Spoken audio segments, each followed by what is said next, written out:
Brennan's View condos are presented by Irish Realty. Only a few luxury units remain. Tailgate on the Brennan's View's rooftop deck, just steps from Eddy Street Commons and the Notre Dame campus. Take advantage of a $2,500 buyer's upgrade package through the end of November. Check out brennansview.com or irishrealty.net. You look at the first half, and going back and watching the tape, they still had similar thought process in defense in terms of bringing a lot of pressure. They dropped a little bit, played a little bit of two, but you know, when you bring all that pressure, you know, it's high risk, high reward. And what you saw in the first half is we scored 5 of the 6 possessions we had on offense. And you know, I think coming out in the second half, they continued to do it. You know, if we execute the way we were supposed to execute, and like we did in the first half, now you're adding 70 points to them. You know, 35 plus 35 to 70, and so you know that's 70 points.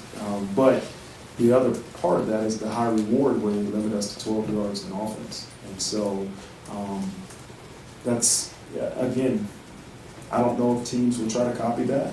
You know, and I think us now on Monday look back and say, okay, if the team wants to bring all out pressure, we got to execute. I think going into the game, it was like, okay, we're going to execute, but we didn't in the second half, and you know, that was probably more Navy-ish defense than you'll see, probably from Boston College. I don't know about USC, but again, there's still the details of offense that we still have to execute. We still have to protect. I don't care if you're bringing 8 guys, 7 guys, or you're bringing 4 guys.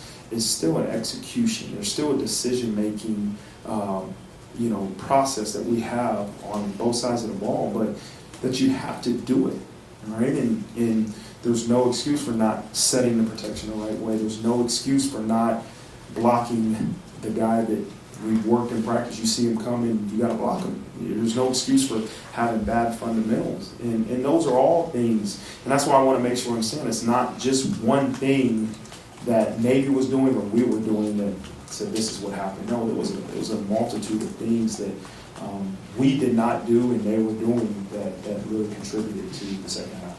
I've told the captains, but you know, what I'll tell those seniors is they built the foundation of what I believe is the future of the Notre Dame football program under me.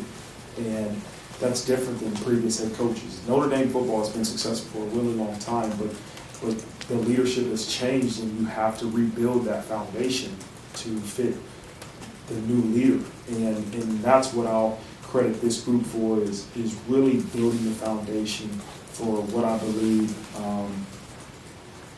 is going to be an extremely bright future of Notre Dame football. And so I'll be forever indebted to this. Will be a special group forever to me, because they had blind faith. Like, they didn't choose me to be their head coach, you know, and they came to Notre Dame for other reasons. Well, you know what? I was named head coach no matter if they chose me or not, and they committed to the vision I had for this football program. They worked tirelessly. They really built the bond. They established, they implement, probably the best word is they implemented the culture that I put on the walls. Like, I can put whatever you want on the walls, right? And I can say this is what I want our program to do, but until it's implemented, until it's carried out from the players and the leaders throughout the football players and the team, it's just words on the wall. And this group of seniors has really done that. They've taken those words off the wall and said, you know, this is what our program's going to be built around. And they've truly built the foundation of what this program is.